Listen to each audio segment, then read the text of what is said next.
Pessoal, estamos dando início a mais um podcast aqui. Estamos recebendo a visita ilustríssima aqui do pessoal do Rosa de Saron. Então a gente está aqui com o Grevão, estamos com o Eduardo e estamos com o Vinão. Bem-vindo aí, pessoal. Obrigado aí pela participação aí, por ter aceitado o convite, por estar aqui com a gente. Agora, a gente que agradece, né? E estar participando desse podcast seu é tão bacana porque a gente está vendo aí que pode nascer uma grande parceria aí, né? Obrigado você pelo convite. Queria ver com vocês, assim, como que vocês se conheceram, como que vocês se encontraram, a ideia de fazer a banda, como é que foi, assim? Eu vou deixar pro mais velho falar.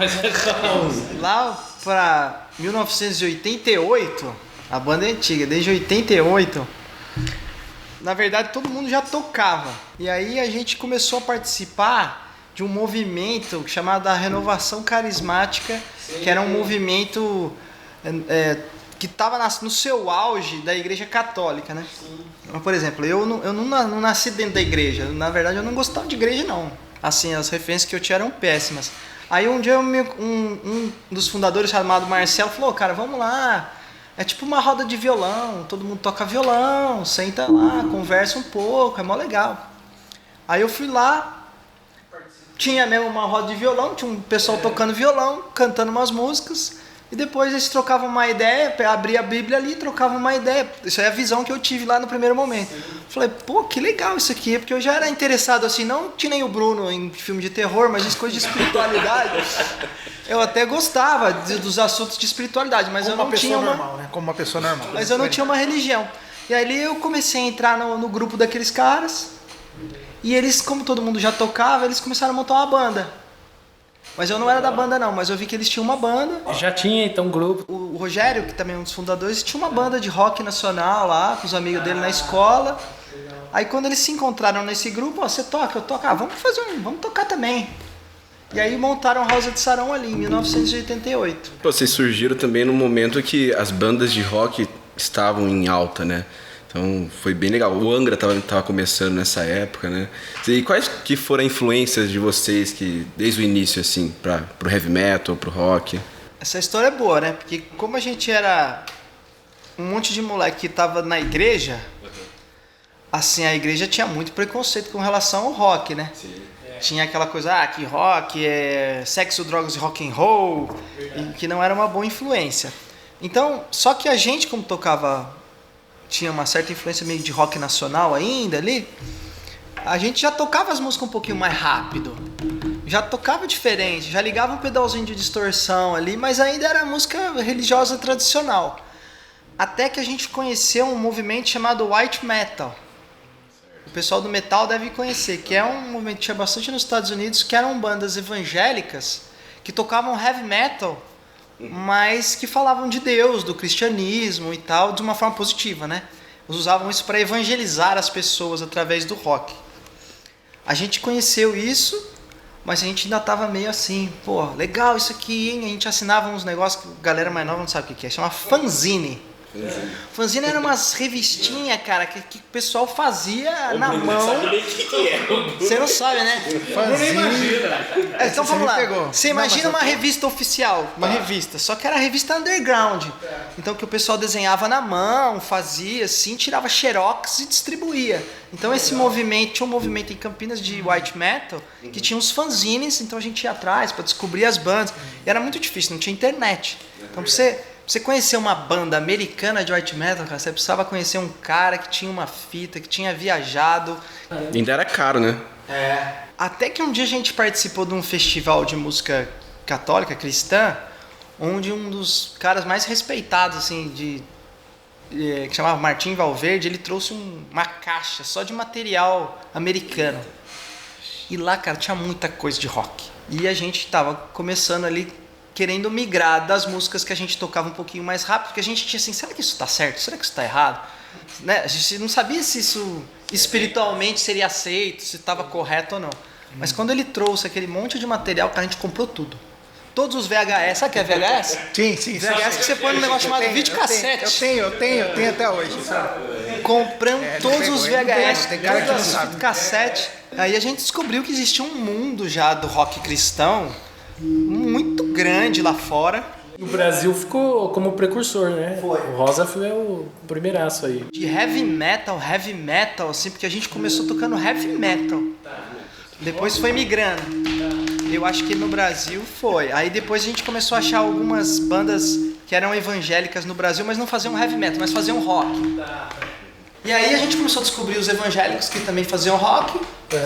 E a gente começou a ir atrás deles também pra ver e tal. E a gente falou, não, cara, é um movimento legal, é sadio, funciona. Pois é, que legal. A gente tinha muito preconceito na época, mas aos poucos isso foi caindo. Entendi. E começou assim. E você entrou em 90. Em 90. E o Grevão? 95. 95. E Brunão? 2019. Ah, Eu sou. é recém-nascido. Já nem tinha mais VHS pra vender. Já tinha Spotify. Será? Pra vender. Nem CD tem mais. Eu vejo assim que muitas bandas tendem a fazer discos mais conceituais, né, com uma história do início ao fim. O Rosa começou desse jeito ou cada faixa era um tipo de música diferente? Ou não tinha muito essa questão? Não, a gente não fez disco conceitual, não. Acho que o mais perto do que você tá falando, do conceitual, acho que foi o Lunação, que foi o penúltimo disco. Que a gente tentou pegar os ciclos da Lua. Certo. E tentou fazer composições pelas quais a gente criasse um paralelo, né? O Bruno pode falar melhor. Sim. Até que isso. E vocês também tiveram a questão, antes de eu entrar, do Acústico 2, que vocês fizeram toda aquela questão do cineasta, né? Que também é um pouco conceitual na questão visual. A gente sempre foi um pouco contextual na questão artística visual, mas na composição não. Porque os clipes também são bem cinematográficos, ficou bem legal. Sim, obrigado. O Lunação, no caso, como o Du falou, na verdade, assim, acho que também nem foi tão proposital. É que como a ideia foi surgindo, aliás, quando a gente começou a compor as músicas pro Lunação, na verdade, a gente começou a compor com a minha entrada, né? Já é um disco que traz um compilado de singles desde a minha entrada, e depois a ideia era fechar o álbum, né, com as restantes faixas. E aí teve essa questão, mas como o Du falou, não foi bem uma questão conceitual totalmente pensada, mas foi uma coisa de meio de caminho. Pô, tá legal, tá interessante, vamos por esse caminho. E o próprio Baile das Máscaras também tem uma questão contextual no tempo que a gente tá vivendo. E assim, a questão toda das músicas, a própria faixa título. Tem uma questão contextual com a questão das máscaras. Ali você me ajudou a pensar. Talvez o baile seja o mais contextual, mas não daquele estilo heavy metal que o cara conta uma história, né? Não, uma história que faz todo sentido. Mas o Baile das Máscaras foi um disco feito sobre as mazelas da pandemia. Sou bom de Tem visões políticas, mas tem visões espirituais, tem visões sobre o luto que as pessoas passaram, que a gente passou também na pandemia. A gente sofreu com o luto, a gente perdeu um produtor que trabalhava aqui. De 28 anos, assim, então...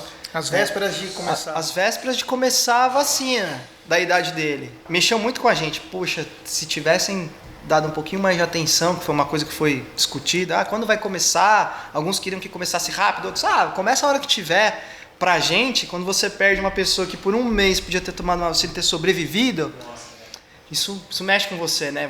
É mais do que uma luta partidária, mas é uma luta, uma bandeira que você levanta, né?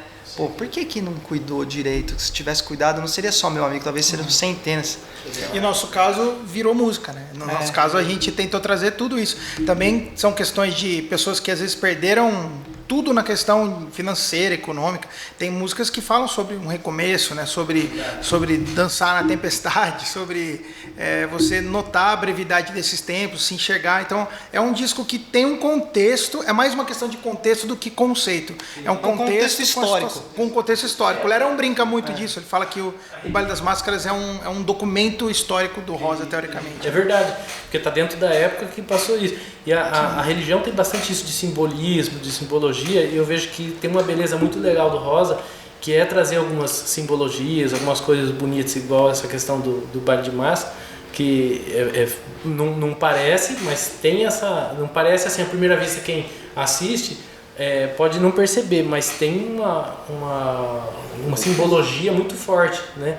E até o nome, eu queria perguntar, o nome Rosa de Saron, por que tem esse nome? Qual que é o significado, assim, a simbologia? Seria Jesus? Existe uma passagem no livro de Cânticos, que acho que é Cânticos 2, Cânticos 2, que fala a da Rosa de Saron. E Saron é uma planilha Pessoal nosso financeiro, Eduardo fala. Eu queria apresentar pra você nosso financeiro, Eduardo fala. É uma planilha virtual. É uma planície desértica. Que é uma planície, que é uma planilha em forma De deserto. São as minhas finanças ultimamente, é um deserto. A minha também. Tá, tamo junto aí. Então tá difícil ultimamente raciocinar.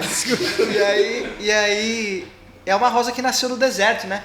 Onde não poderia existir vida. E na verdade é uma rosa que é verdadeira, ela não é só uma metáfora, não, ela existe. Um grãozinho de areia, né? Uma curiosidade, né? Uma curiosidade que Rosa de Saron também é o símbolo da bandeira da Coreia do Sul, né? Ah, é? E agora é uma curiosidade macabra, como eu gosto de filme de terror, falei. Se você assistir aquela série do Netflix, aquela Round Six, a menina, aquela bonequinha assassina que vira e mata, ela chama Rosa de Saron. Você tá louco. A que vira e mata todo mundo é Rosa de Saron. Nós não somos essa boneca, só pra você saber o lugar. Mas é verdade. Sair da banda? Eu queria sair da banda. E o que ela... Tem como tirar o meu nome do CNPJ? Isso é pauta pra podcast. Isso é curiosidade. Aqui no Brasil foi traduzido como Batatinha Frita 1, 2, 3, né? Brincadeira. Quando ela para de cantar, quem se mexeu? O robozinho pega o sensor, ele dispara. Só que a tradução, na verdade, ela canta Eu sou a Rosa de Saron, o lírio do vale. Quando você vê aqui, É que é a passagem. Eu sou a Rosa de Saron, o lírio dos vales. Ela lê exatamente essa passagem. Exato. Mas assim, na simbologia ali, seria a rosa do deserto, Jesus, onde não vê a esperança. O esoterismo tem uma relação, inclusive, da rosa mesmo com Jesus, né? Questão dos espinhos e tal. E as pessoas perguntavam para Jesus, né? Quem és tu, Rosa de Saron? Né? Quem és tu, vida que vence a morte? Que esse é o significado real, né, Bruno? Isso do filme aí diferente. Tá bom, Bruno? Deixar bem claro que o nosso não é o da boneca. Mas é isso, cara. É o que o Du falou, é interessante. É o improvável, né? É a rosa que nasce no deserto, é a esperança em meio ao nada. E tem uma curiosidade eu não acredito muito em coincidência, mas é uma coisa. Quando colocou esse nome, era uma banda, era um grupo de jovens que tocava músicas tradicionais. Não tinha ainda, não estava vislumbrando ainda a possibilidade de ser uma banda de primeiro anúncio, que a gente fala, que ia tocar fora da igreja, tocar através de metáforas, um estilo completamente não aceitado na época. E ter essa repercussão. Que é esse negócio da rosa do deserto, né? Onde você não imagina que pode existir vida é onde essa vida nasce. E o trabalho da gente é exatamente isso. Onde você menos imaginaria que se pudesse falar de Deus, que era nos ambientes onde tinha os rocks mais pesados. Porque a gente ia tocar em festival fora de igreja. Festival secular, que a gente chama, normal.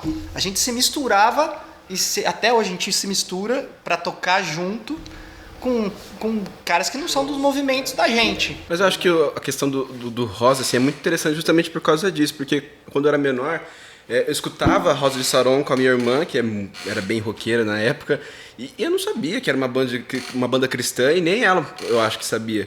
E a gente escutava assim, deliciando as músicas, porque realmente tem disso. Eu acho que quando fala muito, assim, você atinge só um determinado público. O Rosa consegue atingir... Abranger muito mais. Isso, abrange muito mais pessoas, até para conhecer mais sobre religião, sobre Deus, enfim. A gente sempre teve essa postura que a gente não acreditava que você enfia Jesus goela abaixo das pessoas. Exato. Eu acho que todo mundo tem... A gente sempre acreditava assim que todo mundo tem falta de perdão, falta de aceitação. Todo mundo necessita de amor. A gente precisa refletir sobre as coisas da vida, do modo geral, e através dessas reflexões que a gente vai colocando, a pessoa às vezes se converte, e a gente depois fala assim, dentro de todas essas reflexões que você tem, eu tenho uma dica aqui, cara. Isso aqui pode ser legal pra você. Vê o que você acha. É ver o que você acha. Não é assim, engula isso porque eu sou o cara que tô certo, você tá errado. Não, eu tenho uma experiência aqui que é legal, foi legal pra mim, que eu acredito, e dentro dessa reflexão de luto, de solidão, de depressão, isso aqui pode ser uma solução para você. Muita gente passando, a pessoa se identifica, né? Faz uma reflexão pelo sentimento que acaba atraindo a pessoa, né? Não por uma posição de repetir uma coisa ou outra, muitas vezes, né? Principalmente dentro dos movimentos religiosos, a gente acredita que é necessário, inclusive, se faz necessário ter linguagens variadas. Perfeito. Né? Porque as pessoas têm perfis diferentes, né? Tem pessoas que são mais apegadas à questão de repetição. Né? Eu tava brincando, falando com os meninos. Esses dias eu postei um vídeo no TikTok, que é uma rede totalmente voltada para descontração, um vídeo rezando. E o engajamento desse vídeo foi muito maior do que todos os vídeos que eu postei. Já postei um vídeo fazendo graça, postei vídeo cantando. É sinal que a pessoa... Você postou um vídeo fazendo dancinha, não? Postei um vídeo, eu postei um vídeo Se não fez, errou. Se não fez, errou. Eu postei um vídeo sensacional, cara, que eu tava varrendo a minha casa e começou o Luiz Roberto no fundo, narrando o Bruno Fratos da natação, nadando rápido, assim, vai Bruno, vai ganhar, faz o seu melhor. E aí eu fingi que ele tava narrando, eu varrendo a casa. Vai, faz o seu melhor, vai pra medalha de ouro. E eu falei, aquele é genial, vai dar muito view, não deu nada. Aí eu fiz o vídeo. Eu gosto dessas coisas malucas. Mas aí você faz um vídeo oracional, às vezes pega um perfil. Então, assim, tem a questão da linguagem ser colocada de forma pontual mesmo, de forma direcionada, né? E os meninos fizeram isso a vida inteira e hoje eu tenho o prazer de estar com eles fazendo isso, cara, e é impressionante como chega, como a linguagem do Rosa chega em lugares que algumas linguagens mais tradicionais, religiosas e tão belas quanto muito mais belas às vezes, não chegam. Acaba não chegando. Não chegam. Então é uma importância fundamental. E esse momento, principalmente, parece que o pessoal deu uma aproximada mais, né? Porque, assim, com a dificuldade de tudo que passou aí, com essa questão toda aí, o pessoal parece que deu uma aproximada, tá buscando um pouco mais, né? Será? Vocês acham que... Não, acho que teve umas pesquisas aí no Google, né? Que as pessoas foram pesquisar sobre ansiedade, Deus, né? Parece que deu uma crescida mesmo. Chega na hora onde o tapete sai, né? O chão sai debaixo dos teus pés. Quando a gente tem a vida sob controle, é legal, cara. Assim, tem hora que você se sente, tá tudo sob controle, eu tô bem de saúde, eu consigo gerenciar aqui meu emprego, minha vida financeira, mas quando cai tudo dos teus pés, você não consegue achar nada aí que... E não tem mais ninguém do seu lado, né? Aí, mas é normal, não é condenável a pessoa nesse momento a falar, só se aproxima de Deus nessa hora. Tudo bem, cada um tem a sua história, na sua trajetória, mas é natural, né? Quando o desespero bate. Eu tenho uma filhinha pequena, de 2 anos, aí dá pra ver isso. É igual, acho que dá pra fazer uma relação até com isso, né? Que a criança, ela passa uma necessidade, ela vai correndo pro pai, pra mãe, né? Pra querer abraçar. Então é mais ou menos isso. Acho que faz essa aproximação, esses momentos de dificuldade, né? Um negócio... Os dois falaram, né, como eles começaram essa questão da igreja e tudo. E você, Bruno, que você entrou por último. Eu vejo que você tem muita fé em Deus, sempre fazendo oração. Como que você começou, assim, no meio religioso? Foi por conta da família? Cara, foi como eles, na verdade. Foi família, foram em tempos diferentes, mas assim, em situações diferentes. Mas eu tô acostumado minha vida inteira com o ambiente religioso, né? Eu lembro da minha fase de infância, os meninos vão lembrar com certeza, em 93, 94 tiveram as missões redentoristas no Brasil, foi bem grande. Eu lembro, eu queria ter um mobilete e empinar na rua. Aí, essa época eu queria comprar um carrinho de fricção, era a única coisa que eu podia pilotar. E assim, eu lembro, cara, claramente da minha infância tá totalmente ligado a movimentos religiosos, a festivais de música, né? Na verdade, a música entrou na minha vida meio que paralelamente com a minha vivência religiosa. Então, as histórias meio que se confundem da minha vida nesse aspecto.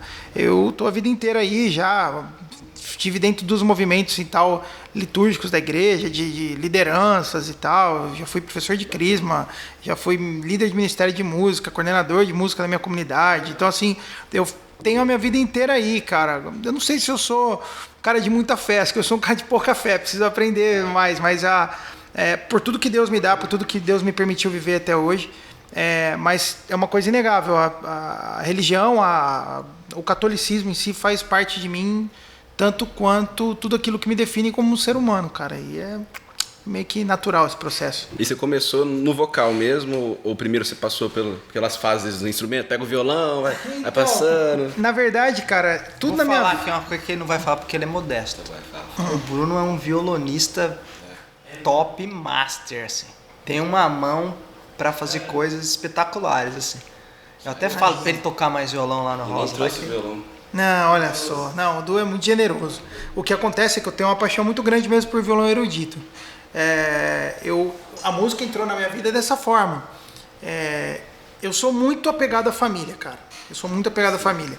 E tudo na minha vida, é bizarro isso, é muito ligado a observação de pessoas que eu amo que viram heróis pra mim. Eu sou engenheiro civil formado, porque meu pai é engenheiro civil e eu vi aquilo me apaixonou num tanto que eu quis cursar engenharia civil. Eu estudei violão porque eu era apaixonado no meu avô tocando violão nas festas infantis e tal, né? Aliás, eu comecei a estudar música em si por conta disso. Meu avô faleceu muito cedo, ele teve um câncer justamente na garganta, ele era um cara que amava cantar, ele era um serralheiro muito simples, mas ele tinha no violão a paixão da vida dele, assim, ele chegava do trabalho, ligava o violãozinho dele ali, ligava nada, era violão acústico mesmo. E eu me lembro de sentar nos pés dele em festa de família, ver ele tocar Biso de Rosa, de Lermando Reis, Romance de Amor, músicas mais básicas, mas assim, músicas bonitas, né? E aquilo que eu não sei o que é isso aí. A Biso de Rosa é uma peça de violão de Lermando Reis, famosa. Não conheço. Irmão Reis, pô. Lermando Reis, um baita violonista. Mas é coisa mais do cancioneiro, né? Da coisa mais... exatamente. O Germando ainda é um violonista bem erudito mesmo, mas meu avô gostava das peças caipiras também de violão, né? Sim. E aí eu gostava tanto disso, cara, que quando meu avô morreu eu fiz assim, cara, eu vou fazer aula com o professor que ele fez. Que legal. Cada neto herdou um violão.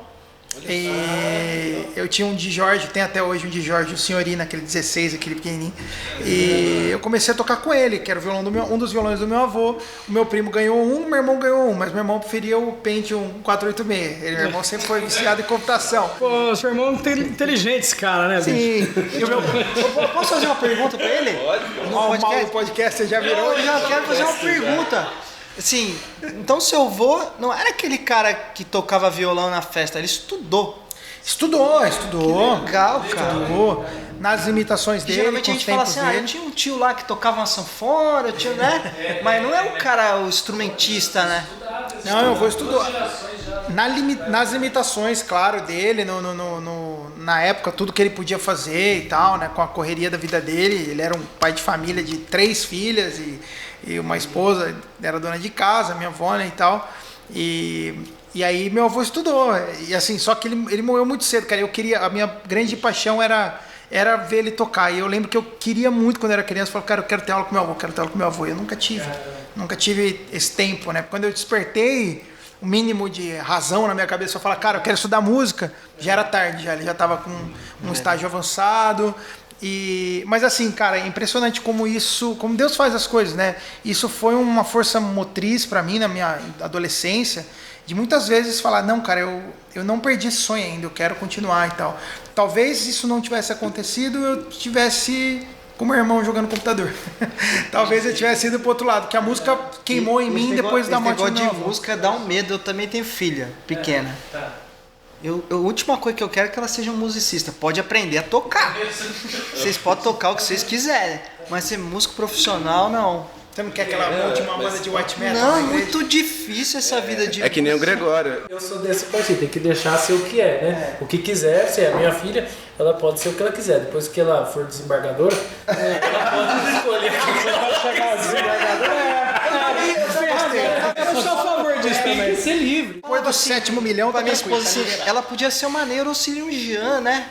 Não, mas neurocirurgiã é difícil. Tá, tudo bem, então uma pediatra no mínimo. Eu sou a favor disso, cara. Depois do 2º milhão, libera o filho pra fazer o que quiser. Seu pai já te liberou? Então, tá vendo? Meu pai me liberou depois. É uma vida difícil. Não foi de nada. Tem muitas dificuldades aí que vocês enfrentaram com a... Eu tenho o maior orgulho desses caras aqui que eu trabalho, porque assim, a gente só começou a viver de música 20 anos depois. Que depois de 20 anos a gente falou assim, vamos gravar um acústico aí, com regravações do que a gente gravou a vida inteira, assim. A gente já tava com 30 e poucos anos, não sei quantos anos tava. Foi lá em 2009. Vamos fazer de boa? Fizemos, mas fizemos com o coração. Fizemos um baita de um cenário lindo e tal, e arranjamos. Putz, vamos comemorar os 20 anos, mas assim, sem a mínima pretensão, a gente já tava 20 anos. Geralmente o músico vira com 20, 22 anos de idade, a gente tava 20 anos tocando e não tinha virado ainda. Aí a gente gravou esse DVD acústico numa gravadorinha pequenininha, só que ele vendeu pra caramba. Aí um dia a Som Livre olhou, a Som Livre tinha contratado o Fábio de Mello e tinha vendido pra caramba, e os CDs religiosos estavam vendendo mais que os do mercado. do todos no mercado. por causa da pirataria, né? O pessoal religioso ainda não comprava CDs nas livrarias cristãs, então não tinha tanta pirataria. Então os artistas maiores não vendiam mais CD. E não tinha esse negócio de Spotify, digital. Então as gravadoras em crise. Quando eles pegaram assim a gente que tinha vendido mais de 20 mil cópias numa gravadorinha pequenininha, sendo, tipo, eu lembro que uma vez compararam, o Titãs tinha lançado um disco, deu 30 mil. A gente numa independente deu 19. Ele falou, não, Eles abraçaram, o produto estava pronto. Pô, o DVD vendeu mais de 150 mil cópias, assim, pros caras. Aí eles colocaram a gente na TV o dia inteiro, cara. Propaganda na TV o dia inteiro, que era o que chamava os calhais, né? Aqueles anúncios que a Rede Globo tinha, nacionais, que não vendiam, né? Aqueles espaços eram da Som Livre. TV Globo mesmo, propaganda antes do Jornal Globo, horário Nacional, nobre. antes do Fantástico, antes da Eu novela. acho que não vem, né? Vocês já ouviram falar aquele negócio assim, agro é tudo, agro é não sei o que. Agro é pop? Esse é um calhau. Esse é um espaço publicitário que não foi vendido e eles colocam isso. Antigamente, cara, era produtos da Som Livre. Então era a gente o dia inteiro na TV. Nordeste lá pegando fogo. Então a gente assim, que ia tocar na sua festa a preço de custo, a van, 2 batatinhas fritas e um chuveiro, começou a tocar em rodeio, começou a tocar nas grandes festas. E foi aí que a gente, depois de 20 anos, que a gente falou, largou os empregos e foi viver disso. Mas sem Trabalhava com o que antes? Eu trabalhava numa empresa de TI. O Brunão era engenheiro, mas você não estava nessa época? Não, né? nessa época eu tava na faculdade. 2008, 2009, eu tava no segundo, terceiro ano de engenharia civil, na USP, em São Carlos. E o Grevão? E tinha restaurante, minha família tinha restaurante. Tinha buffet infantil, enfim. A gente já tinha YouTube, tinha tudo, né, cara? Falou assim, agora vai ser fácil achar. Porque a gente teve 3 transições, né? O primeiro vocalista que fundou a banda, junto com o Rogério Feltrin, ele ficou 12 anos. E aí a gente conseguiu ser uma banda conhecida na igreja. Depois trocou, foi pro Guilherme. Ficou mais 18 anos, ele ficou bastante tempo. Esse ficou 10 anos até a gente fazer esse DVD, aí que explodiu. Aí em 2018 ele falou que ia sair, né? E saiu. Só que desse primeiro pro Guilherme era muito difícil. Você não tinha internet, você não tinha YouTube. Pra você conhecer um cara que cantava bem, cara. Verdade. Era um cara que você ouviu falar aqui, ou que você via num disco. Se você ouviu num disco, o cara já tinha um emprego. Na saída do Guilherme, cara, um monte de gente mandando. Sem a gente falar, a gente nem falou o que ia fazer. No outro dia começou a pintar as paradas. Primeiro, para chegar no Guilherme, como que foi? VHS e cassete. A gente tinha um pequeno site na época. Em 1991 tinha uns sites, mas ninguém tinha internet, mas a gente tinha site. E a gente começou a divulgar pros amigos, assim.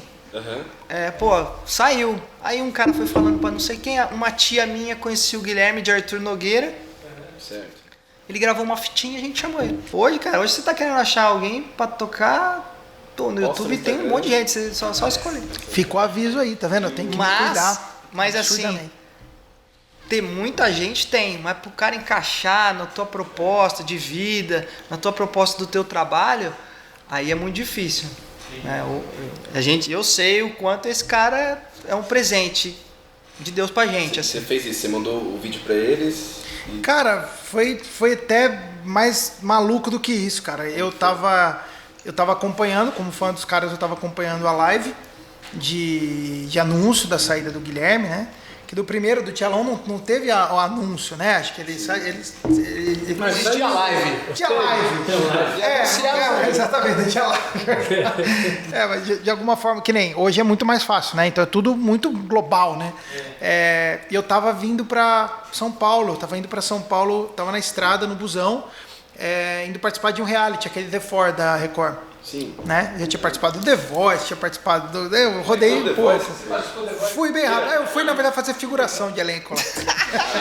Ele tem uma mágoa porque a Cláudia Leite não virou. A Cláudia Leite não virou pra mim, cara. Na verdade, eu era apaixonado por nós ela. amamos você do mesmo jeito. Exatamente. É verdade. Claudinha, faz um feat com a gente que eu te perdoo. Aí, cara, eu tava no caminho, tava indo pra esse reality, tava indo pra seletiva. E lembro que eu tava com a live aberta, cara, no busão, falando, caraca. Eu já contei essa história várias vezes, mas assim, vale a pena lembrar que essa reação minha foi genuína, tá? Eu falei assim, quando o Lerão, os caras falam na live, a gente vai continuar, eu pensei assim, coitada do cara que entrar nessa banda. O cara vai apanhar pra caramba. Porque o Guilherme é um virtuoso. Da voz, virtuosa. Então, assim, ele pensou assim, putz, o cara que entrar aqui tá ferrado. Tá né? ferrado. Coitado. E era verdade. Não, Comprovou, Bruno? É verdade mesmo? não, é verdade. Não, assim, não por esse melhor, não. Porque o vínculo que cria. São Cara, 18 que esses anos caras também, né? fizeram Foram 18 ao longo da anos, né? carreira não foi somente música. Tem um vínculo emocional. A gente tá discutindo turnê nova, a gente tá discutindo até questão do repertório, como a gente toca, como a gente trata os clássicos, as músicas e tal. A gente pensa sempre assim, fazer uma versão nova pra uma música, pra essa turnê nova, né? A gente tá discutindo disso, que os fãs do Rosa, como fãs de bandas lendárias, o Rosa é uma banda lendária, né? Digo isso sem nenhum problema, porque... É tipo lenda do Saci Pererê. É uma lenda. É uma lenda, mas você tá vendo aqui hoje que existe, tá? Você pega, ó, cidade. esse ser mitológico é o Grevão, diz a lenda que se tirar o chapéu, tirar o boné do Eduardo Falles, desaparece. E assim, o fã tem uma ligação muito grande com a história da música. Não é simplesmente a música, não é? Oh, eu chego... Então assim, você vai lá, você canta uma música que ficou consagrada na voz do cara. Pro fã, você pode fazer... Eu poderia cantar uma versão que tecnicamente fosse 1000 vezes melhor do que o original, ainda que eu fizesse isso. O fã tem uma ligação, cara. Então é essa parada. E aí que aconteceu? Um amigo meu imediatamente me mandou mensagem: já vou mandar seu material pros caras, tá? Já vou mandar. Nem me pediu. Falou, eu tinha um clipe de uma música na internet, mandaram pro Lerão. O Lerão viu, curtiu, falou: passa meu contato pra ele. Chegou em mim, né? Mas até nesse meio campo aí, de um passar pra chegar nos caras, cara, quando eu vi, eu tinha uma semana pra gravar uma música pros caras pra mandar, que era Cartão Remetente, que é uma música que eles pediram pra todo mundo, que é uma música, assim, que teoricamente, em termos técnicos, ela explora muito do que um vocalista do Rosa precisa ter, né? E aí eu gravei, mandei pros caras, mas assim, quem era eu na fila do pão, né? Porque, tipo, eu tinha acabado de terminar um mestrado em engenharia civil também, na parte de pavimentação lá na USP também. Fazer mestrado também. Fiz, cara, sou maluco. Fiz com uma máquina alemã de extração de asfalto e Já tal. pensou o pai uma pesquisa dele? maluca. Pensando assim, meu filho, engenheiro, fez mestrado. Eu terminei. Vai largar pra tocar na banda. Foi isso, eu virei desembargador, aí eu saí. Tá vendo? Tá certo, pelo menos fez direitinho, né? E aí, quando eu vi, cara, tipo, a gente já tava em contato, tava trocando ideias, os caras gostaram da versão, foram lá pra Araraquara, a gente se conheceu, me meteram um apavoro lá, falou, cara, não é simplesmente cantar, cara, você tá ligado que, tipo, tua vida agora vai ser uma missão pra cá, você vai perder data com a sua família, você vai perder coisas que você gostaria de fazer, porque você vai dar prioridade pra missão. Só que, acho que daí eles se assustaram, porque eles viram um cara que tava querendo justamente isso. Eu tava querendo justamente abraçar um sonho da minha vida, que era viver pra isso, né? Mas acho que você, assim, foi uma ligação perfeita, né? Porque a cara do Rosa, assim, o Bruno, assim, ficou uma coisa perfeita, né? A gente deu sorte porque ele é super, hiper técnico, né? Mas a gente não tava procurando só... Primeiro a gente não tava procurando uma cópia do anterior, porque senão fica o cover mal feito do cara que tava, né? Então, precisa ter o mesmo estilo do outro vocalista? Não. Segundo, que a gente já sabia que o mais importante, principalmente para recomeçar, não é nem tua qualidade técnica, é a tua vontade, é o seu comprometimento, porque você vai voltar... Uma coisa você tá indo num monte de show que o cara te dá um hotelzão bacana, você vai lá, só pega lugar top. Recomeçar é tocar nos lugares pequenos de novo, sem estrutura de novo. E o cara tem que estar afim. Tá com força de vontade. Senão ele pensa assim, vou entrar naquela banda que tem a gravadora, os caras já fazem tantos shows por mês, já vou ganhar tanto por mês. Quem vê de fora acha que o negócio é isso aí, né? Só ir show. Aí a gravadora, ela é na verdade uma distribuidora, nada mais que isso. Entendi. Mas a gente olha lá atrás, tem a gravadora. E não adianta falar que isso é hoje, porque antes também era assim, né? Não, lá atrás, no passado, era diferente. A gravadora contratava o cara e bancava toda a estrutura dele, toda a produção dele. Então ela bancava o disco, ela bancava os comerciais, então ela era sócia do cara, vamos dizer assim. Ou às vezes o cara era empregado dela. Entendi. Então, de fato, lá em 80, né, era o sonho estar na gravadora. Por quê? Porque ela pegava o que você acreditava e ela encaixava esse produto dentro da máquina dela, né, de produção. Hoje não, hoje é uma distribuidora. Tanto que a Solive, quando procurou a gente, Uma das coisas que também chamou a atenção dela era o DVD que estava pronto. Eu jamais acreditaria que ela ia pegar e falar assim: então eu vou fazer um DVD de 20 anos pra vocês, vou colocar X mil reais nessa produção aqui e vou arriscar. Não, já tinha vendido 19 mil cópias independente. Sendo que na época lá, um artista grande estava vendendo 30, 40 mil cada pirataria. Ou seja, com um pouco mais de divulgação já ia... Vou pôr esses caras na TV, vou distribuir. Eles têm um poder de distribuição de loja muito maior que uma gravadorinha pequenininha. Claro. Eu lembro que tinha CD nosso vendendo em posto de gasolina, naqueles display, em todas as lojas americanas, na época vendia. Agora ninguém mais vende CD, né? Vendia no Brasil inteiro, cara. O grande poder dela era isso. Era esse, ela tinha poder de distribuição e divulgação. Ô Bruno, você tem uma tatuagem do símbolo aí? Recente até. Tem um significado o símbolo Tem do vários Rosa? significados. O primeiro é que ela foi feita pelo primeiro vocalista do Rosa. Né? Foi o Tchelão, que tem o estúdio dele aqui em Campinas. E na verdade é o seguinte, cara. Eu sempre quis fazer uma tatuagem. Mas eu mudo de meio de agulha. Eu sou aquele cara do meme lá do cacete de agulha. Lá. Eu sou o meme do cacete de agulha. E aí, cara, eu queria fazer algo que representasse não somente o lado da minha entrada, que tem a data aqui, né, 8 de março de 2019, né, mas também que representasse o peso da parada toda, né, a responsabilidade, né. Então, assim, é a mandala, que é o símbolo do rosa, né? No caso, as 4 pétalas voltadas para o Santíssimo. Né? Então, esses 4 em volta seriam as 4 pétalas, da flor, da rosa. De cima, né? Perfeito. E ao invés dos círculos da mandala tradicionais, da rosa, exato, eu fiz uma coroa de espinhos, né? Para casar com a letra dessa música do Daughtry, né? Que é uma banda americana, que é Heaven's the Crown, pesada é a coroa. Mas assim, antes a tatuagem ia ser o símbolo do rosa e pesado é a coroa, mas eu achei que isso soava um pouco arrogante pra mim. Porque eu não queria dizer que pesado é a coroa, tipo assim, me respeita. Ah, tá. Não, pesada é a coroa que me sustentou, né, que me carregou. Então, ela aponta pra Jesus nisso, né? Pesado é a coroa, para que sempre que eu olho pro tamanho da missão que eu tenho que carregar, eu me lembro que a missão de Jesus por mim foi muito maior do que a minha. Então, alivia o meu fardo até ao olhar. Então, é uma parada assim. Agora eu recomendo você pegar suas costas e tatuar a explicação em texto. Aí o cara olha aqui na praia, ele já tem a explicação atrás. Não tem que ficar explicando toda hora, né? Fala assim, por que tem isso aqui? Aí já vira e fala, aí. Eu vou fazer a tecla saber. Nem vai doer. Mas se for assim, se eu desenhar uma VHS aqui, eu tenho que escrever a VHS, era um dispositivo. Agora eu fico do seu lado. Mas tem uma coisa, cara, agora eu tô extremamente... os caras falam a verdade, você fica extremamente com vontade de fazer o resto. É brincadeira. Você não quer parar. Eu já tô doido pra pintar. É verdade. Eduardo, você falou que, assim, além de ser um cara técnico e tudo mais, e também isso não é só importante, mas hoje no Brasil a gente vê que a música deu uma declinada bonita, né? Como que vocês, hoje, como banda de rock, principalmente, vê o mercado musical pro estilo de vocês? Eu acho assim, é difícil o meu conceito do que é bom e do que é ruim, né? É diferente do conceito das outras pessoas do que é bom e do que é ruim. Eu acho que uma das coisas que eu sinto falta, não vou dizer que é ruim, mas eu sinto falta, é que eu acho que a música foi para uma linha somente entretenimento. Verdade. Somente entretenimento. Não acho que não tem que ser entretenimento. Eu acho que é legal ser entretenimento. Mas poderia também trazer mais reflexão. Essa nova geração falar de outras coisas também. E eu não digo que é todas não, eu acho que o hip hop consegue fazer isso. Eu acho que é um dos únicos estilos hoje que eu vejo que tem comprometimento em falar sobre outras coisas que não seja tô no camarote tomando meu uísque e vou pegar você e... Acho que é bonito quando traz reflexão, né? Quando faz a pessoa, pelo menos um pouco...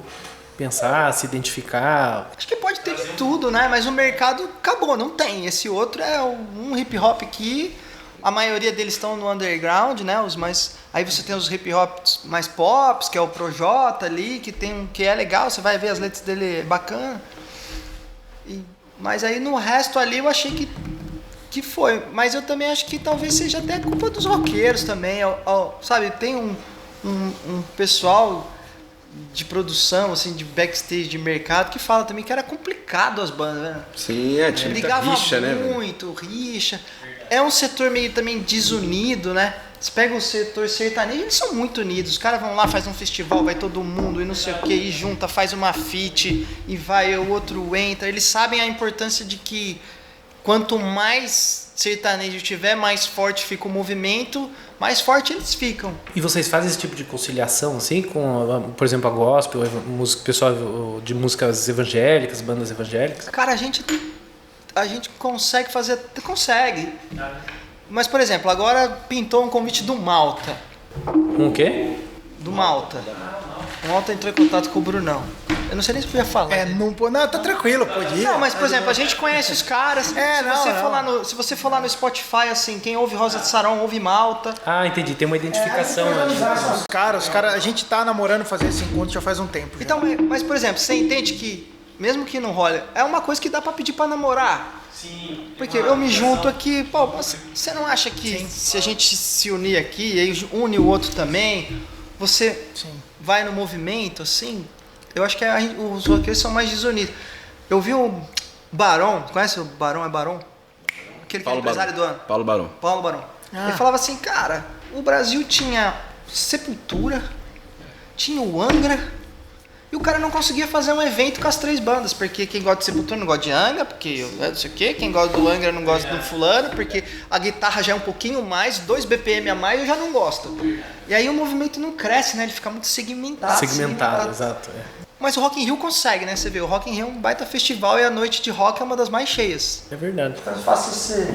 Essa pergunta é difícil mesmo de responder, mas acho que o que o Du falou, a reflexão a música para entorpecer, né, que a gente vive hoje. Cara, é música pra você ouvir doido. A galera quer a música de fácil entendimento para curtir chapado numa festa. A galera dificilmente quer de fato curtir algo cabeça, algo que vá, sei lá, que vá falar de um sentimento mais puro e tal. Não tô nem desmerecendo, mas assim, a uniformidade das letras é tudo para esse caminho, né? Um caminho muito malicioso. Quanto mais fácil for, ainda mais agora, a gente falou do TikTok, ainda mais, quanto mais fácil for de superficialidade, né? Você poder traduzir isso numa dança, num gesto, numa brincadeira, acho que a pessoa absorve mais fácil. Eu acho que é um empobrecimento cultural que rola, eu acho, é minha opinião. Eu gostei até de um episódio que o Portas do Fundos fez com o Caetano Veloso. Eles levaram ele lá e, tipo assim, começou a falar sobre o novo disco dele, né? E falaram assim, olha, mas essa música aqui, ela tem 3 minutos, não dá pra reduzir pra 15 pra encaixar no TikTok? Eu vi isso. Mas cara, tá muito plástico. E assim, sempre teve espaço pra tudo, né? Eu cresci na época do El Chan. O El Chan em TV aberta. Pô, e a gente já banheira do Gugu. Do poço, né, cara? É. Não, eu posso falar. Nossa, não dá pra ter a coisa pior que o El Chan. Rapaz, tem. Mas, cara, a banheira do Gugu. Cara, era a criançada assistindo a banheira do Gugu. E mais do que isso, cara, é o Chan, a criançada fazendo as coreografias que eram conotações sexuais, né? Criançada, boquinha da garrafa, as coisas, era toda uma lista. Criançada bem nova assistindo as coisas assim. O problema acho que é o que o Du falou, não sei o que houve, talvez por postura da parte do rock, por algum cansaço de estilo, de fórmula, que o sertanejo universitário dominou. E agora o que se vê não é só o sertanejo universitário do início, do final dos anos 2000, com o Vitor e Léo, que até contemporâneo deles, tem uma história engraçada, que quando o Sem Você lançou e estourou, inclusive passou até a música do Vitor e Léo, que era Borboletas, que era o hit da época. Você vê como os caras... Passou no Vagalume. Passou no Vagalume, maior site de acesso de letras da época. Sertanejo poético, né? Uma coisa bonita. Era algo mais voltado pro romântico, era Jorge Mateus no começo. Daqui pra cá virou a questão da sofrência, do corno, das coisas assim. Acabou a poesia, né? Tem uma reflexão também, né? Tipo... Mas os caras têm culpa que isso vende? Não tem. É o que eu tô falando pra você. Você não tá falando que não tem que existir. Eu tô falando que só pode existir isso. Aí quando você vai pra uma outra área, você pega assim agora o pessoal do funk. Também cara. É só letra pra uma determinada direção. Aí você pega... Então, funk, que tem o funk pop, né? Que é o da Anitta, Ludmilla, assim.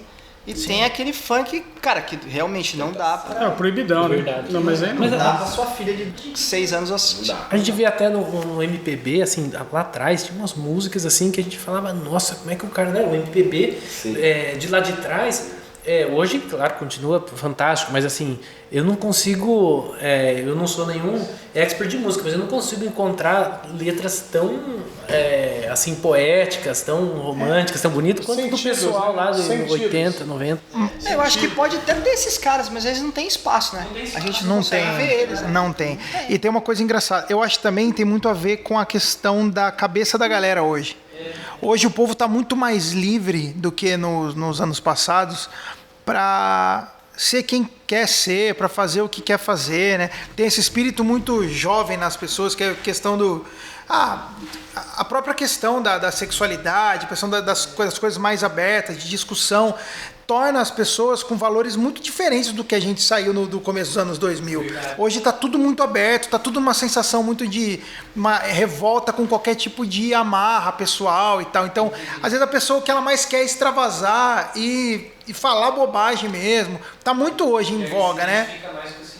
Por que eu quero falar de amor? Não, eu sou jovem, agora eu tenho 30 anos, eu posso... Hoje os 30 anos são os novos 20, eu vou curtir, vou beber, vou sair. Isso tomou conta, essa noção, né? Essa noção de você não manda na minha vida, os padrões religiosos foram quebrados por muita gente. E acho que isso transformou também a forma do que a pessoa quer buscar. Aí fica a reflexão do limite pra gente saber o que é bom e o que é ruim, né? E fora essa de comportamento, que você tava falando de música mesmo, assim, o tempo mudou, né? Porque, por exemplo, a gente comprava um disco, ou comprava o CD, não vou falar tão velho assim. Comprava um LP compacto, um bolachão O compacto. CD era meio carinho e tal, mas assim, você devorava aquele CD. Sim. Você ouvia o dia inteiro. Você sabia, você cantava o solo de guitarra do cara, ou qualquer estilo. As pessoas consumiam aquilo por mais tempo. Sim. Né? E, enfim, e você não tinha acesso a tanta coisa. Era o que você ouvia na rádio, o que passava na TV e o que você comprava. Então, o universo é desse tamanho. Hoje, com o Spotify, cara, A variedade você é acessa infinita, né? bilhões de músicas na sua mão. É assim, você ouve 15 segundos, não gostei, pula. Isso aqui. Verdade, sim. Isso aqui é mais ou menos. Procura até nem repetir, põe várias. Assim. E aí houve até, quando você vai fazer um disco, tem produtor que chega pra falar assim, vamos pular a introdução, porque já vamos falar o que você quer logo nos primeiros 30 segundos, que é pro cara não pular. Você entende que esse formato, o formato de como se ouve, vai mudar o formato de como se compõe, de como se arranja. E, tipo assim, antigamente as bandas, vocês, o pessoal do Angra, o pessoal do Sepultura, tem uma música sempre que vocês trabalham mais, né? Mas vocês não deixam o álbum de fora, assim, não esquecem do álbum e só foca numa música. Hoje em dia, o pessoal não produz mais álbum. Solta uma música lá e aquilo que tá, e se tem um álbum, não divulga. Então, por isso que ninguém mais escuta, ninguém pega o CD e devora, como você falou, né? O álbum inteiro fica muita coisa. Muita coisa. Mas isso é uma reflexão que já bateu aqui na nossa cabeça, cara. Porque é a segunda vez que a gente lançou um álbum inteiro. Aí eu falo assim, cara, tem tanta música ali que as pessoas não estão ouvindo, porque não dá tempo de divulgar. Você lança aquele teu disco, depois de 3 meses, tá velho, cara. Sim. Tá velho, ele já tá O pessoal quer esperando as coisas qual é o próximo rápidas e single. pequenas. Né? Exato. Mas tem Mas, cara, eu lancei 12 músicas pra você mês passado. Você já tá querendo uma... Então, talvez o novo formato nosso seja um pouco diferente, né? Assim, eu vou lançar um single, depois de 3 meses eu vou lançar outro, depois eu vou lançar outro single com um clipe, mas eu lanço mais 2 juntas pra você ouvir também, e no final do ano eu pego tudo, compilo, esse aqui é meu álbum, tá? Entendi. Mas eu vou lançando... Pra pessoa ter sempre umas pílulas, assim, vai pelo menos tendo... dar um tempinho dela consumir. O álbum vai acabar virando, acho que isso que o Du falou mesmo, é uma compilação de momentos, porque senão você tá queimando faixa. O álbum vai virar uma playlist no final do ano. Exatamente, uma playlist grande. Não que a gente ache isso legal, mas eu acho que é o que... É o que a exigência do que tá Mas a demanda, saída, né? cara. A gente lançou o Lunação, a gente trabalhou os 4 singles do Lunação antes do lançamento, né, que foram a Fênix, Um Dia, Sobre a Dúvida e Milhas Estrelas. Esses 4 singles inéditos, né? Pessoas nunca tinham escutado, eles bateram números no YouTube que o Rosa não batia há muito tempo, né? E assim, recorde, assim, deu 1 milhão por semana, dava, assim, e tinha a questão da minha entrada, que era algo novo, a galera queria saber, mas tinha também um mercado aquecido, a internet aquecida no momento e tal, e o formato também aquecido, né? Porque de 2 em 2 meses, né? 3 em 3 meses a gente estava lançando material e era novidade. A gente depois vai lançar o Baile das Máscaras, a gente quando foi fazer o álbum, pensou, cara, tem uns 4, 5 músicas aqui que a gente vê como músicas que poderiam ser singles. Mas a gente lançou o álbum inteiro. Aí a gente já vê uma diferença gritante de resposta da galera. Elas não agora a gente está tentando uma estratégia nova. Que assim, a gente lançou o álbum, tem os clipes oficiais. Aí a gente foi num lugar super bonito e filmou a gente tocando todas as músicas do disco. Então cada mês eu vou lançar essa performance do disco, como se fosse um clipe, mas não é um clipe, né? De todas as músicas do disco? Todas as músicas vai ter um registro em vídeo, não é videoclipe, porque o videoclipe tem aquela história, uma produção mais elaborada. E cada mês a gente vai conversar sobre aquele tema daquela música e tentar divulgar ela todo mês, mas a gente já viu que a gente tentou no mês, eles melhoram os números de acesso e de audição, mas não é a mesma coisa se eu lançasse ela como inédita. Quando eu pego pra escutar uma banda e escuto inteira, que eu sou muito fã do Angra. Quando eu comecei a escutar, eu escutei tudo do Angra. E de repente me cansei, porque eu vi que tava ficando mais do mesmo. E eu acho que talvez tenha sido um pouquinho por isso que o heavy metal tenha, né, saído um pouquinho de linha. E agora pode estar voltando. E eu acho que vai acontecer a mesma coisa com essas músicas que estão hoje em dia. Vai ficar tão mais do mesmo que vai cansar as pessoas. Elas vão querer ou voltar para o passado ou querer algo novo que seja melhor. Só que tem uma diferença. Diga lá. Essa música que é a mesmice, inclusive hoje eu não consigo identificar quem é a dupla. Tá. Sim. Minhas filhas são jovens e ouvem muito disso. É legal falar, minhas filhas são jovens. Situação, né? Eu já fui jovem um dia. Situação, né? E às vezes eu pergunto, Felício, não, pai, isso é fulano. Não, isso não. Falei, não, mas já coisa. Não é ele, não. Onde está a diferença? Administração de carreira. Os caras que perceberam, tá caindo na mesmice, pode esperar. Os caras vêm com um festival novo, uma fórmula nova, uma cobertura nova, uma cereja maior, que é uma coisa que eu vejo e senti muita falta dentro do rock, do evento em si. Eu acho que o Guilherme tá completamente certo. Eu acho que a gente tem que dar a mão à palmatória. Eu acho que os caras que gerenciam a música sertaneja, os grandes escritórios, Audio Mix. É muito diferente. Eles são muito bons. São muito. Aquela história, cara, de quando eles perceberam que o CD não vendia, que o cara fazia aquele CDzinho promocional. E os caras iam na frente das faculdades e eles davam. Toma aqui, ó. Imagina, a gravadora querendo vender CD, os caras dão. A gravadora querendo vender CD, o cara manda fazer um monte de CD promocional, mas de caminhão. Pegava uma van, adesivava, ia a duplinha, ia nas universidades, ia nas festas de rodeio e dava, ó. E tinha um monte pra você ouvir. E o cara, nossa, agora ele pega e joga no lixo hoje, né? Que não tem nem onde ouvir. Mas naquela época, 10 anos atrás... Pô, 10 anos, uma van adesivada, CD grátis. Isso era o patrocínio do YouTube da época de vocês. Mas, aquela uma estratégia das baladas. Assim, eles aprenderam a ganhar dinheiro produzindo seus próprios shows, fazendo aquele negócio do open bar lá. Eu vi uma entrevista na internet, o cara falou, cara, sensacional, open bar. Cara, você vai entrar aqui, bebida grátis pra você. Na terceira caipirinha ele já parou, já tombou, cara. Ele já ganhou um monte de dinheiro ali. Eles são muito bons de negócio, eu acho. Assim. E tem uma parada assim que eu acho que o pessoal do rock ficou pra trás. Ficou. Assim. Se você parar pra pensar, na verdade, cara, eu só discordo de um ponto aí, que é a questão do estilo, porque os caras são muito espertos. O sertanejo mudou muito. O sertanejo do Vitor e Léo de 2008 e o sertanejo de hoje, eles são outras músicas, é totalmente diferente. O Grevão falou. Eles vão evoluindo. Eles levaram, cara, para um lado, por exemplo, você teve um ponto que chegou o Matheus e Cauã, quando a coisa estava toda cansada, e fez um feat com a Anitta, a música toda voltada para um lance, para um funk romântico, tal. Você teve a época da explosão, né, da mulherada cantando, Marília Mendonça, tudo isso no meio, cara, foi Depois teve aquela questão da sanfona, que entrou o Michel Teló. E depois teve um negócio que ficou meio sertanejo, meio arrocha, você não sabia o que era. Dominou. Os caras vão mudando. Tá toda hora transformando, né? Agora você tem umas duplas como Marcos e Belucci, cara, que aliás eu adoro os caras. Pô, você tem o Zé Neto Cristiano, que são caras que estão sempre...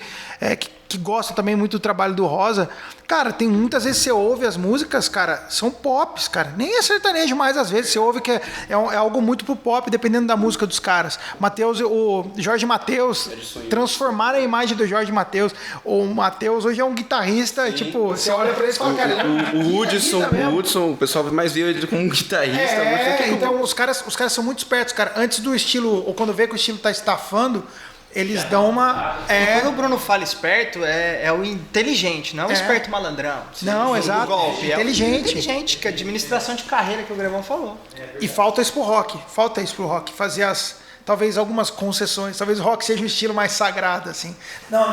Fica mais imaculado, assim, né? Não dá uma mesclada. O rock também é muito, cara, focado em banda. E banda é uma coisa muito difícil. Eu me lembro de você que gosta de Angra, cara, você vai achar uma entrevista do Kiko Loureiro. Não tá perguntando por que as bandas acabam. Ele foi a melhor entrevista que eu já vi por que uma banda acaba. Porque no começo, as diferenças estão ali, cara. Eu penso diferente de você, mas os objetivos são mesmo. A gente quer virar. Então eu abro concessão para virar, ele abre concessão para virar, eu também abro concessão para virar. Chega no momento onde a coisa meio que deu certo, as diferenças começam a aparecer, porque agora já estamos mais ou menos estabelecidos, né? Essas diferenças começam a aflorar mais. E aí o cara sai, o próprio Angra, né, cara, sai aqui, aí monta o Xamã, aí o Xamã também não deu, aí eu prefiro já o André Matos do que o Falaschi, aí saiu o Falaschi, entrou o italiano lá que eu esqueci do Rhapsody. Fábio Leone. Aí já começa a dividir, né?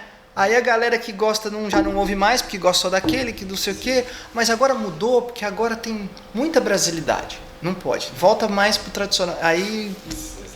É isso mesmo. Fica aquilo que a gente tava falando, né? As viúvas, né? De cada integrante, né? Pega o Barão. O Barão conseguiu fazer bem a transição, saída... Nossa, sou velho mesmo, hein? Do Cazuza pro Frejá. Beleza, muitos anos. Hoje o Barão tá lá com o rapazinho do... Suricato, que é um baita artista, cara. Monstro. Mas assim, tá na patina, não, eu só gosto do Barão que Frejá. Não vou mais prestigiar, eu não sei o que. Tem essa dificuldade tradicional, assim, né? É verdade, o Du falou a verdade. Tem as bandas, o que marca. E o sertanejo, assim, daqui a pouco essa banda aqui tá um pouco essa dupla aqui tá caída, mas aparece uma outra. Aí essa dupla dá uma renovada, aparece de novo. Né? A banda é o formato fechado, né? É o Grevão, Du, Lerão, Bruno. É uma galera, né?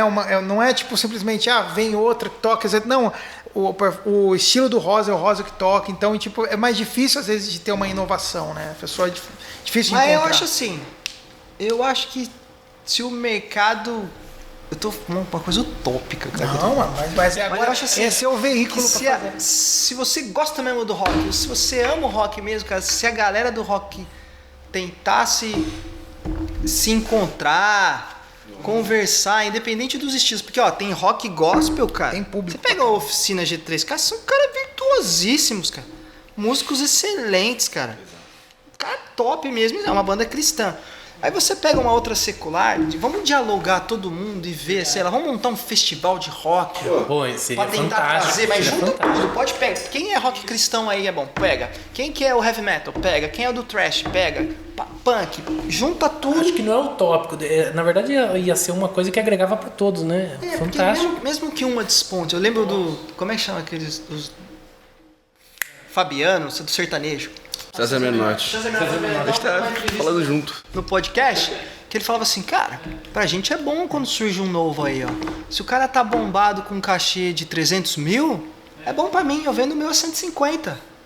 Exato. Não tá bom? Sim. Enquanto o movimento estiver em alta e esteja um bombando que não seja mais eu, puxa, né? Me puxa. Eu acho que... não dá pra ser rei solitário. Rei solitário de um... Não, porque o contratante quer opção, o contratante quer ver um estilo aquecido para trazer. Por isso que isso seria fantástico, se conseguisse reunir várias desse mesmo segmento cristão, independente evangélico, católico, assim, cristão mesmo, as bandas. Nossa, seria fantástico. A gente toca muito com o movimento evangélico, assim. Principalmente os caras de rock são muito abertos, cara. A gente já tocou com a Oficina várias vezes, já fez feat com o Mauro, que era da Oficina. Digo assim, tivesse um show mesmo já disso. Teve, cara. Já teve, Já teve, a gente já tocou no Play Center junto, Rosa de Sarão e Oficina G3, já tocou no Hop Harry, já faz assim, principalmente os mais de rock, assim, que a gente acaba virando amigo, os mais tradicionais, eu acho que tem uma diferença, porque às vezes a diferença religiosa ainda pesa para alguns artistas. Assim, eu não vou me misturar com você, porque você não acredita, você é o cara que idolatra a imagem e eu não. Os mais tradicionais, às vezes, eu acho que não se misturam muito, mas os mais novos, assim... Estão abertos. Vai, ele gosta de você pela tua música, ele respeita a diferença de fé e junta. Até e é legal. Nos festivais, nenhum de nós, os evangélicos católicos, quer vender doutrina, entendeu? Entendi. A gente quer mostrar a diversão, o entretenimento e um sentido real na vida. Então, é fácil de lidar. A gente quer mostrar Jesus. Eu não tô falando, eu não fiz um evento para você ir para minha igreja. Ninguém tá te convidando para ir para sua igreja. Perfeito. Tá te convidando a uma reflexão. Uma reflexão, Ele passar um sentimento, passa a mesma reflexão que eu e beleza. E tem uma coisa assim, cara, também, eu acredito que... Eu vou ser utópico, tá? Eu acho que tem pelo que eu tenho visto de movimento da internet, tem razão pra gente ser otimista com a questão desse final aí, né, dessa retomada gradual da normalidade, né, a gente está vendo muita banda de rock aparecendo de novo, a gente está vendo o Fresno lançando um trabalho novo, aparecendo em rede nacional e tal, e eles estavam conversando esses dias, cara, eu entrei lembra o Clubhouse? Sim. Foi a rede mais rápida do Brasil, apareceu, mas aí tinha umas conversas legais que os roqueiros fizeram um grupo ali. Tinha gente de tudo que era canto. Desde do Fresno, do Lucas, Tico Santa Cruz, a galera toda do rock e tal, falando, tem muita galera vindo aí, a gente tá esperançoso aí pra festivais, pra coisas novas. Tem muita banda de rock surgindo aqui. Então, eu tô otimista que essa retomada vai trazer uma abertura pro estilo. E eu não tenho dúvida, cara. Isso é uma certeza minha. Posso quebrar. Mas precisa de união, cara. Precisa sim. Tipo assim, você do heavy metal melódico estaria disposto a tocar no mesmo evento de uma banda emo? Você consegue colocar no mesmo lugar o Angra e o Fresno? Dá? Você acha que dá? Dá. Mas sei lá, o mesmo festival, talvez com noites diferentes, mas que isso animasse um produtor. Porque assim, na hora que começar a dar grana... Anima todo mundo. Aí anima, todo mundo vai. Todo mundo quer. Anima. Vou fazer um festival desse na minha cidade porque lota, vou fazer aqui também. Aí a rádio começa a tocar. Aí a bola de neve vai crescendo, né? E não só as bandas antigas voltam, né? As novas também acompanham, né? E para deixar claro que tá tudo aberto, né? A gente acabou de fazer uma participação no show do Andreoli. Que bacana. Baixista do Angra e tal. Então assim, a gente tá sempre dialogando, né? Então é uma questão de, como tu falou, a gente ter a abertura para dialogar e se reunir mesmo em grande escala. Que nem a gente vai estar lançando um podcast também. Legal. A gente quer trazer os caras do Angra. Que bacana. O cantou com o Andreoli. Você vai? Vou. Vamos falar de música. Porque assim, quando a gente vai jogar bola, a gente pergunta que religião Não, tem. Vai jogar bola, não vai? Verdade. É real. Não, a gente já topou já. Eu vou até deixar em maus lençóis. Deixa registrado aqui, viu? Quem que topou? O senhor Felipe Andreoli. Não, fica tranquilo. Vou lá buscar ele. Vou buscar. E se bobear, a gente vai puxar todo mundo, Rafael. Porque a história é interessante, assim. Um dos guitarristas do Rosa, os de suporte, ele tá comemorando, tô 10 anos no Rosa, e ele fez um single com o Bruno, um dos produtores do Rosa, e ele convidou o Andreoli. Aí o Andreoli participou, gravou o baixo e gravou o videoclipe. Aí, na hora de gravar o videoclipe, ele encontrou o Bruno. E conheceu o Bruno, ele só ouviu o Bruno. Um dos guitarristas. Um dos guitarristas do Rosa. Lançou um single, composição dele, com o Bruno e tal. Sim. De comemoração lá. Aí esse guitarrista do Rosa convidou o Andreoli pra gravar os baixos. Já que você vai gravar, você faz o clipe também? O Andreoli, beleza. Aí o Andreoli gostou do single e o Bruno cantou pra caramba naquele single. Ficou legal. Pesadão a música. Aí convidou ele para participar de um show dele lá em São Paulo. Foi quinta-feira passada, foi naquele dia que a gente tava gravando um podcast. Aí, o Bruno foi lá, cantou com o cara, conheceu, se gostaram, aí vai conhecendo mais gente e o pessoal vai se conhecendo, cara. É que nem eu tava brincando, ninguém pergunta de que religião você é quando você vai jogar uma bola. pô, você canta essa música pra mim? Canto. E a gente fica amigo. Tem que ser assim mesmo. É assim mesmo. A vida é assim, Tem que ser assim. Eu queria saber, assim, o que vocês podem divulgar que tá saindo. Aí tem um podcast, que eu sei que já estão aí. Agora é um podcast, ele tá ruim de conversa, mas o cenário dele é maravilhoso, cara. Queria convidar você pra ver ele. Não, eu tô aqui, eu tô me lembrando dele, cara. Tô lembrando dele. Por que será? Pelo cenário. Na verdade, assim, ó, é um canal novo que a gente tá montando, que chama Rosa Verso, que é o nome do podcast. Ele é todo gravado aqui, nesses estúdios aqui. Host podcast. Exatamente. Podcast. É que a nossa design tem o mesmo gosto. Ah, entendi. Na verdade, é nos estúdios dele, né? Então a gente ficou muito feliz. E de música tem alguma coisa que vocês já podem divulgar? Então, a gente acabou de lançar um disco. Nós estamos gravando aqui na última semana de fevereiro, né? É. Tá saindo uma música nova que saiu no disco, mas aquele trabalho que eu tava falando, um vídeo e toda uma campanha em cima da música chamada Et Circenses, que sai aqui no final, que fala sobre você ser capaz de, nessa vida, enfrentar as dificuldades, entrar na arena. Inclusive, todo vai ser contado através da história da Ariane Sorriso, que é uma lutadora Gravou de com a UFC. gente aqui, né? Gravou o podcast. Que tá gravando um documentário com a gente, que também foi no podcast que vocês vão ver. Basicamente, esse ano a gente está voltado pro disco, galera. Assim, a gente acredita muito no trabalho, o trabalho ficou lindo. Nosso produtor André Cavalcante, lá da Fábrica Produções Rio de Janeiro, a gente sentou, demorou um tempinho para fechar esse trabalho, né, para conceber, porque a gente viu um potencial enorme nele. A gente está acreditando muito. A resposta da galera está sendo incrível. E assim, a gente entendeu que, como tudo está sendo lento de retomada, né, por conta de tudo que a gente viveu nos últimos 2 anos, a gente encontrou nesse período agora de retomada um momento interessante para trabalhar as músicas mês a mês. E é o que o Du falou, a gente está trazendo, junto com o podcast, junto com o documentário que a gente está preparando, uma série de conteúdos extras ainda, cara, para trazer o sentido dessas músicas, que às vezes pode ser abstrato quando você escuta, trazer para uma praticidade na vida, né? E nesse disco, assim, quem que mais compõe hoje em dia na banda? É o Bruno. É o Bruno. No último fui mais eu. No Lunação a gente ainda estava um pouco mais distribuído. É porque acho que também chegou na pandemia, os meninos tinha mais preocupação para fazer, né? Eu fiquei em casa sentado, falei assim, tá, Mas você sempre compôs desde moleque? Ou... Sim, cara, sim. Mas o Rosa me mudou, cara. Graças a Deus. Claro que ia me mudar. Não, cara, também, mas cara, é muito elegante o que esses caras fazem. É um desafio incrível você pensar fora da caixinha, né? Sair do lugar comum. Eles fazem isso a vida inteira aí. E hoje fazer com os caras, um dos maiores aprendizados que eu tive com eles na caminhada é entender que às vezes não, entender que sempre é tudo a forma como você diz. E o desafio de soar, não somente soar som, mas soar as palavras para a pessoa que está ouvindo, soar o Rosa de Saron, soar a estética poética da banda, é muito legal, cara. É uma coisa muito diferente. E me fez crescer como compositor. Eu era um cara antes com uma cabeça, com um mundo muito pequeno, e hoje eu vejo um universo de possibilidades. Exatamente isso que a gente sente quando escuta a Baile das Máscaras, pô. Legal. Toca demais, né? Quando Uma você forma escuta. a música é uma linguagem universal, né? Uma forma de tocar a pessoa, que às vezes a pessoa indo dentro da igreja, assim, às vezes não consegue se tocar tanto quanto ouvindo uma música e se identificando, e às vezes está passando a dificuldade, né? Isso é muito bacana. Eles falam muito com as pessoas a vida inteira. Exato. E hoje, estando com eles, hoje a gente fala muito com as pessoas. As dores, falar o que a gente sente que a pessoa... Eu lembro que você está conversando com o Du, comendo uma pizza antes do show do Raléu de Franca.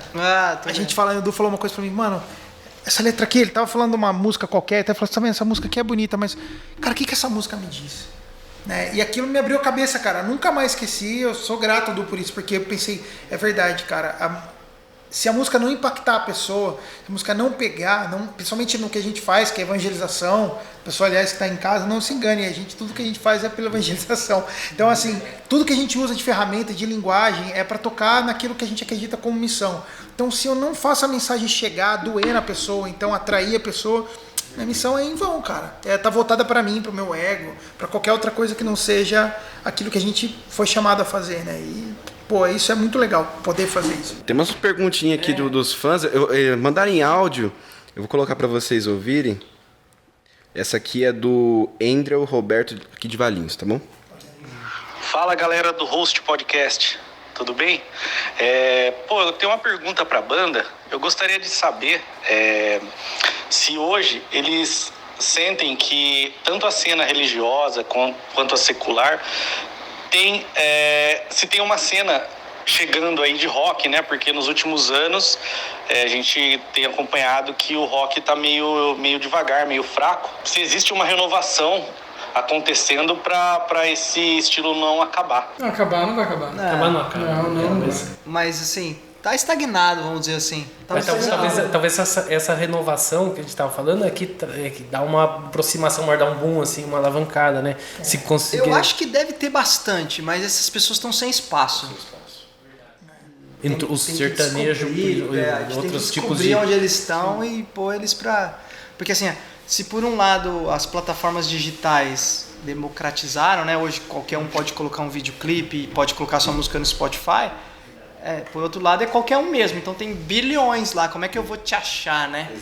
Também é difícil. É por isso que você falou da importância de se unirem, né? As bandas grandes pra até apoiar as menores, né? Que estão começando. Mas tem, viu, mano? Tem muita gente, ó. Eu vou falar da galera do nosso meio, até porque é o que o Dudu falou, cara. O meio forte puxa todo mundo.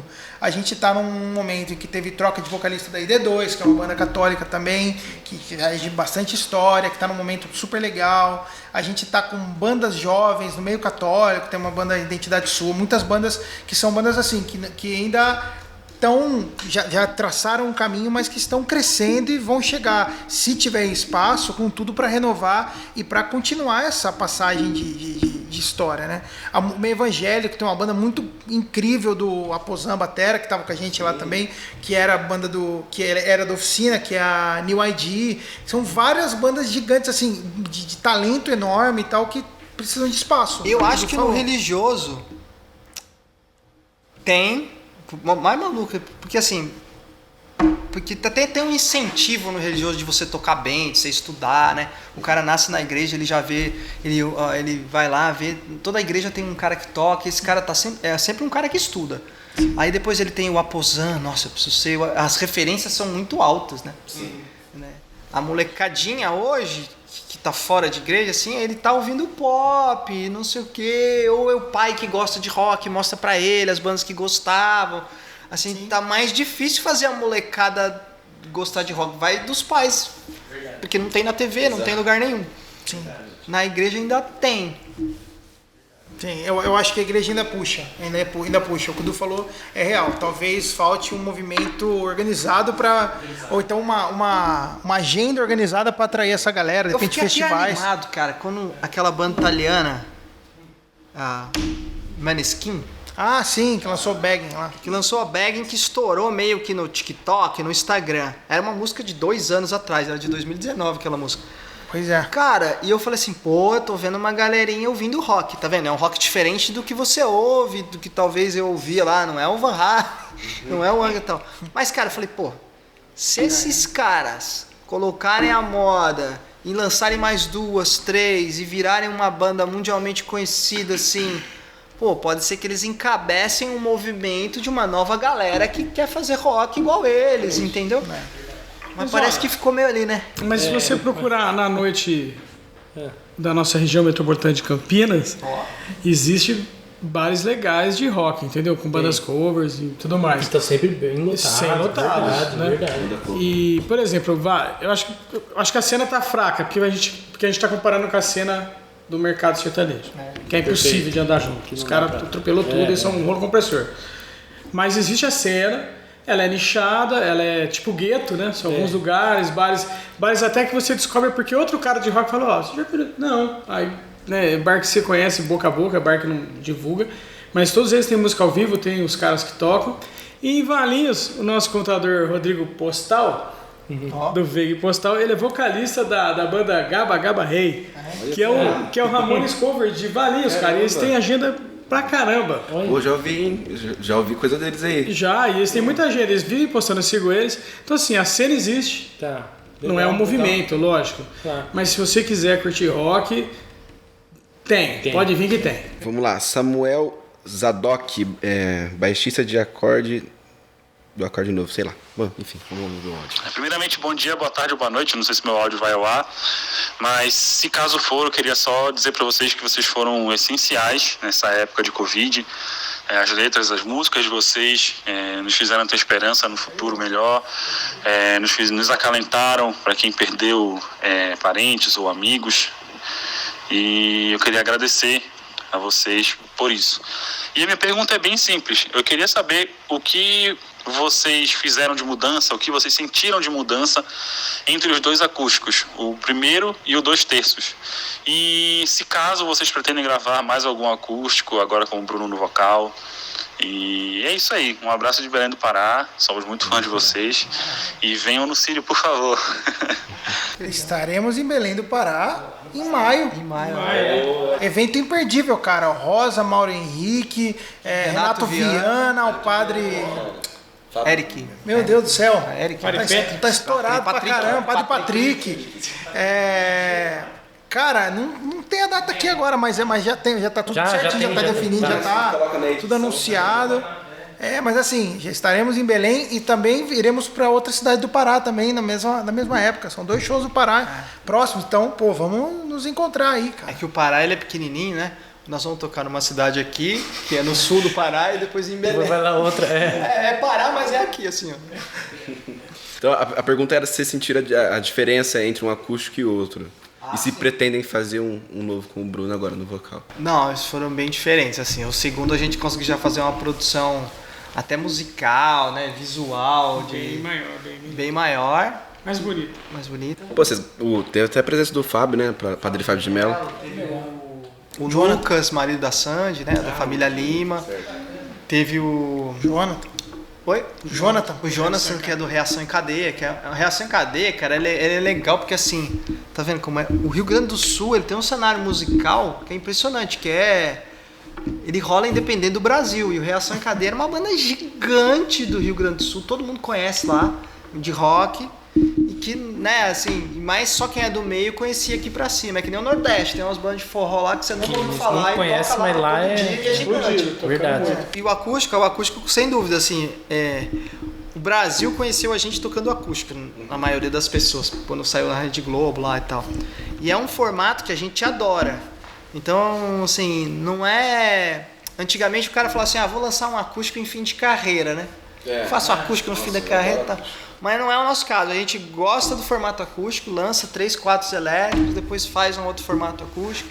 É que a gente está no segundo elétrico ainda. Acho que depois de mais uns 2 discos assim, com certeza a gente vai fazer. Porque a gente gosta do formato, a gente gosta do som, a gente gosta de ouvir essas sonoridades. Eu adoraria ouvir o Baile das Máscaras acústico, com 2 violões ali, poxa, cara, é muito legal. chique. Eu gostaria de ouvir Baile das Máscaras, 2 violões, bumbo duplo, 2 China. A gente já tá quebrando a cabeça aí pra turnê do baile, cara. Pelo amor de Deus, não põe preocupação pra gente. Vai chegar nesse momento, com certeza. Ó, gente, mais uma aqui. A Ana Paula, que é minha irmã, muito fã de vocês, pediu pra vocês mandarem um abraço pra ela. Agora, ela vai, tá mandando Bruno. outro pra vocês. Ela disse que encontrou vocês na gravação aqui em Souzas, do Mirem nas Estrelas. Mirem nas Estrelas. É verdade. Lá no... Quando que foi essa gravação mesmo? Pico das Cabras. A gravação foi no final de 2019. O clipe foi lançado 31 de dezembro de 2019, na virada do ano, né? Aliás, a gente até brinca, a gente fala, cara, a gente terminou o ano falando pra galera, mira as estrelas. Ano que vem vai dar tudo certo. Vai atrás do seu sonho. Ano que vem, quero dizer que Rosa Sarão não tem nada a ver com o que aconteceu. Pandemia não foi nós. Não foi fake news. Não foi nós. Mas teve aqueles caras que racharam o dinheiro de vender curso, eles ouviram música também. Ouviram a música. Deu certo pra eles. Tem gente vendendo curso real com a Mira as Estrelas, cara. O dono do TikTok adorou também, o Instagram. Não, mas tem gente da área de concursista e tal, dessa parte de concurso, de treineiro, de faculdade, cara, que usou a música pra incentivar a galera. E hoje a gente tem uns 5, 6 grupos assim grandes de pessoas assim dessas caras de estudo que vêm postar a música pra todo. A música cresceu muito por causa disso. Verdade. A gente agradece bastante isso também. Manda um beijo pra Paula. Deus abençoe, tamo junto. Ela disse que o Grevão fez um oizinho pra ela assim. Ana Paula. Ana Paula, ela disse que no dia você passou perto dela e cumprimentou, falou oi. É que você tava arrumando lá, né? Foi oi ou tchau de Miss? Tchauzinho de Miss, né? Ana Paula, obrigado. Pessoal, obrigado aí, agradecer de novo aí vocês terem aceitado o convite, ter estado aqui com a gente. E sucesso aí pra vocês. Obrigado mesmo. Agora, obrigado, a gente agradece. Parabéns pelo lugar, por todo o carinho que vocês têm com o material de vocês. Obrigado pelo acolhimento, por toda a conversa, por tudo que vocês estão fazendo assim junto com a gente aqui, no nosso convívio, nossa troca, que tem sido muito legal. Satisfação é toda. Toda a conversa com vocês foi muito fácil assim de lidar e a gente espera de verdade que vocês tenham cada vez mais sucesso aqui com esse podcast, que seja um espaço para que vocês se realizem cada vez mais e tragam novidade para a galera. Obrigado, viu? Eu agradeço muito.